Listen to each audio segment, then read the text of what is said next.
어느 날 아침 해가 밝게 떠오르고 새들의 노래가 들릴 즈음 나는 침대에서 서서히 일어났다.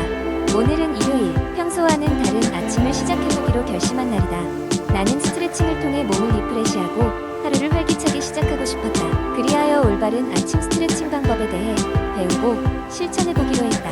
우선 하루를 활기차게 시작하기 위해 침대에서 가시런한 그 자리에서 가볍게 몸을 풀기로 했다. 첫 번째 단계는 침대 위에서 등을 고르고 누워 온몸을 길게 늘리는 것이었다. 두 팔을 최대한 머리 위로 펴고 발끝까지 쭉 뻗어 몸의 긴장을 풀어주는 데 집중했다. 이렇게 30초간 유지하니 몸의 혈액순환이 활발해지며 차갑던 몸이 조금씩 따뜻해지는 게 느껴졌다. 다음으로는 뒤척이다가 굳어있던 등과 허리를 풀기 위해 고양이소 자세를 해보기로 했다. 그날 나는 매트를 펼쳐 거실 바닥에 무릎을 꿇고 편안하게 놓고 손은 어깨 옆에 두었다. 숨을 깊게 들이마시며 허리는 부풀어 오르고 내쉬면서 등을 둥글게 말아 마치 터널을 만드는 듯한 기분이었다.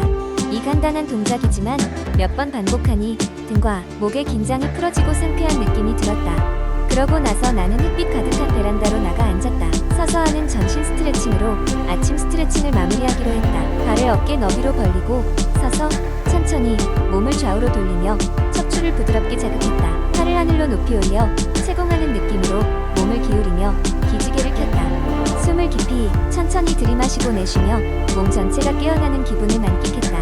이렇게 아침을 스트레칭으로 시작하니 머리는 맑아졌고 몸은 더할 나위 없이 가벼워졌다. 일상에서 벗어나 건강한 삶을 위해 이렇게 작은 변화를 주는 게 얼마나 중요한지 깨달을 수 있었다. 스트레칭을 마친 후에는 따뜻한 차 한 잔을 마시며 차분히 하루 계획을 정리했다. 이 평화롭고 에너제틱한 아침 습관은 나의 일주일을 활기차고 긍정적으로 바꿔줄 것이 분명했다. 이렇게 시작된 우리 집 아침 햇살은 매일같이 이어졌다. 몸과 마음을 챙기는 아침 스트레칭은 이제 나와 가족에게 하루의 시작을 알리는 작은 의식이 되었다. 두 번째 이야기, 2020년 전 세계가 팬데믹으로 인해 대부분의 일상 활동이 멈춘 시기. 나 역시 집에 머물면서 삶의 새로운 방식을 모색해야 했다. 헬스장은 문을 닫았고 운동은 더 이상 선택이 아닌 필수가 되었다. 신체적 건강뿐 아니라 정신적 안정을 찾기 위해서라도 나는 새로운 운동 방법을 찾아야 했다. 처음엔 모든 것이 난감했다. 내가 익숙했던 운동시설이 없는 집이라는 공간에서 어떻게 전신 강화 운동을 할 수 있을까? 그러나 곧 답은 가까운 곳에 있었다. 인터넷의 다양한 자료들은 집에서 전신 운동을 수행할 수 있는 다양한 방법을 제공하기 시작했고 그 중에서도 몇 가지 방법이 특히 나를 매료시켰다. 첫 번째는 바디웨이트 운동이었다. 별도의 장비 없이 자신의 체중만으로도 충분히 강도 있는 운동을 할 수 있음을 알게 되었다. 스쿼트, 푸시업, 플랭크는 그중 시작하기 쉬운 동작들이었다. 하루 20분씩 점차적으로 시간을 늘려가며 나만의 루틴을 만들기 시작했다. 처음엔 허리와 팔이 타들어가는 듯한 고통과 함께 운동 후 다음 날이면 근육통에 시달렸지만 점차 그 고통에 익숙해졌고 그것이 성장의 신호인 것을 깨달았다. 둘째는 요가였다. 요가는 단순히 몸을 움직이는 것이 아니라 정신을 수양하는 방법이기도 했다. 호흡을 조절하고 몸의 유연성을 키우고 균형감을 찾는 것이 전신 강화에도 큰 도움이 되었다. 집에서 따라할 수 있는 다양한 동영상 자료들이 많았고 나는 쉬운 초보자용 동작부터 시작해 차츰 새로운 동작들에 도전했다. 요가 매트를 깔고 시작하는 하루의 첫 순간은 이제 나의 중요한 루틴이 되었다. 그리고 또 하나의 획기적인 아이템은 저항 밴드였다. 처음엔 이 작은 고무줄이 얼마나 효과가 있을까 하고 반신반의했지만 밴드를 활용한 동작들은 놀라운 변화를 가져왔다. 밴드는 스쿼트나 루지 같은 간단한 운동에도 저항력을 더해 효과를 크게 배가시켰다. 여러 수준의 저항 밴드를 번갈아 가며 이용하면서 근육의 강도를 조절할 수 있게 되었고 그것은 운동의 재미를 더했다. 여기서 끝이 아니다. 점차 체력이 늘면서 홈 트레이닝의 또 다른 단계에 도전하게 되었다. NTC와 같은 애플리케이션은 개인 맞춤형 운동 계획을 제공해 주었고 그들은 예전에는 상상도 할 수 없었던 다양한 종류의 운동을 제안했다. 무엇보다도 이러한 홈 트레이닝을 통해 깨달은 가장 중요한 사실은 운동이라는 것이 단순히 신체적 건강을 넘어서 정신적 건강까지 책임진다는 점이었다. 매일 운동을 통해 땀을 흘리면서 내가 할 수 있는 능력에 자신감을 얻었고 그로 인해 모든 삶의 영역에서도 긍정적인 변화를 체감할 수 있었다. 스트레스는 줄어들고 밤에는 더욱 깊은 수면을 취하게 되었으며 생산성도 높아졌다. 결국 나에게 있어서 홈 전신 강화 운동은 단순한 운동 프로그램 이상의 의미를 지니게 되었다. 삶의 새로운 활력을 불어넣고 체력과 정신력을 강화하는 일련의 여정이었다.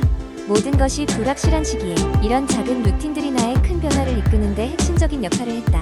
이 이야기를 통해 사람들에게 전달하고 싶은 메시지는 단순하다. 시작하는 것은 어렵지만 집에서도 충분히 전신 운동을 통해 건강을 회복하고 유지할 수 있으며 그로 인해 삶의 다른 부분도 긍정적으로 변화할 수 있다는 것이다. 세 번째 이야기, 바쁜 현대 사회 속에서도 많은 사람들이 건강을 유지하고자 하는 욕구는 여전하다. 하지만 헬스장에 갈 시간도, 요가 수업을 수강할 시간도 부족한 경우가 많다. 그래서 나는 일상에서 쉽게 실천할 수 있는 몇 가지 요가 동작을 소개하려고 한다. 이 이야기의 시작은 어느 바쁜 아침이었다. 출근 준비로 분주한 가운데 늘 그렇듯 스마트폰으로 오늘 할 일을 점검하며 나는 커피 한 잔을 준비했다. 갑자기 허리 누리끼한 통증이 찾아왔다. 오래 의자에 앉아 있었던 탓이었다. 그때는 전신을 탁 펴고 싶다는 마음뿐이었는데 요가가 떠올랐다. 첫 번째는 익숙한 다리 뒤로 굽히기 동작, 즉 베이직 다운워드 도그다. 바닥에 손과 발을 대고 엉덩이를 하늘로 향해 쭉 뻗는다. 마침내 난 여기 이 사회에서 무거운 짐을 벗어던지고 하늘에 다다르고 싶다는 느낌으로 이 자세는 전신의 긴장을 풀어주고 활력을 돋워줄 수 있다. 나는 커피를 한 모금 마시고 짧은 시간 동안이나마 이 자세를 하며 아침의 시작을 새롭게 할 수 있었다. 그 다음으로는 의자에 앉아 할 수 있는 트위스트 동작이다. 이 동작은 식사 후 또는 평소에 책상에 앉아 있을 때 쉽게 실천 가능한 동작이다. 의자에 앉은 채 몸통을 오른쪽으로 돌리고 왼손으로 의자의 오른쪽 팔걸이를 잡아준다. 10초 정도 유지했다가 반대쪽도 반복한다. 이 방법은 하루의 긴장을 풀어주고 소화에도 도움을 주었다. 점심시간이 지나면 의자에 앉아서라도 한번 해볼 만한 동작이라는 생각이 들었다.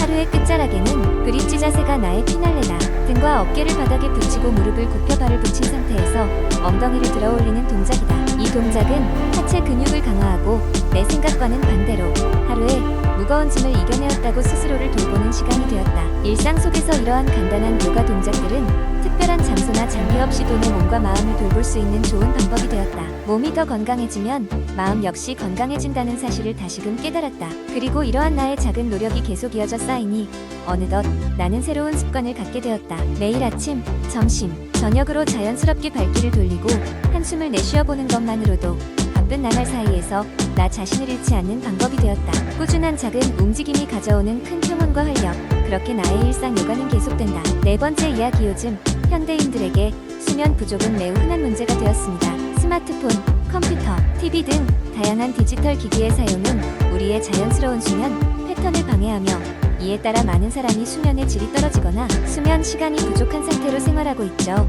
이 이야기는 수면 습관을 개선해 나가며 올바른 수면의 중요성을 깨닫게 된 한 사람의 경험을 바탕으로 하고 있습니다. 30 넘은 직장인 김윤석은 매일 아침 피로와 싸워야 했습니다. 그는 아침마다 알람 소리에 억지로 눈을 뜨고 서둘러 일어나는 일이 일상이었습니다. 윤석은 침대에서 일어나 커피를 몇 잔이나 마셔가며 졸음을 겨우 쫓아내고 출근하는 날이 많았습니다. 그는 매일같이 잠자리에 눕는 시간이 밤늦게를 넘기고 있었고 이로 인해 항상 피로가 쌓인 상태로 하루를 시작했습니다. 그러던 어느 날 우연히 인터넷에서 수면의 중요성에 관한 글을 읽게 된 윤석은 충분한 수면을 취하지 않으면 신체적, 정신적 건강에 악영향을 끼칠 수 있다 는 내용에 큰 충격을 받았습니다. 곰곰이 생각해보니 자신이 요즘 부쩍 건강이 나빠진 것도 잦은 감정 기복으로 인한 스트레스도 모두 수면 부족에서 비롯된 것이 아닌가 싶었습니다. 그래서 윤석은 올바른 수면 습관을 만들기로 결심했습니다. 그는 우선 매일 같은 시간에 잠자리에 들고 같은 시간에 일어나기로 했습니다. 주말이라고 해서 늦잠을 자지 않기로 하고 일정한 수면 패턴을 유지하기 시작했습니다. 처음엔 익숙하지 않았지만 몇 주가 지나자 점점 적응되어 갔습니다. 이어 윤석은 자기 전에 스마트폰과 컴퓨터 사용을 최대한 줄이기로 했습니다.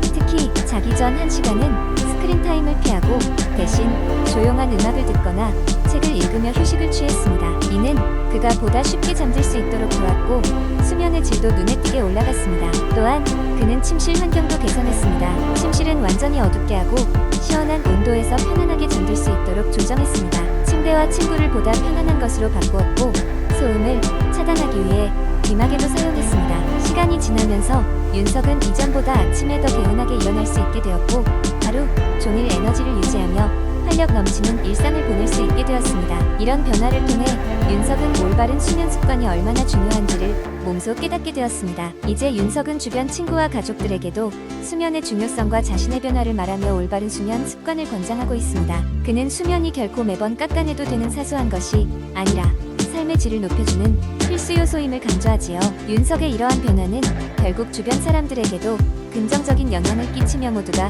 건강한 수면 습관을 가질 수 있도록 도와주고 있습니다.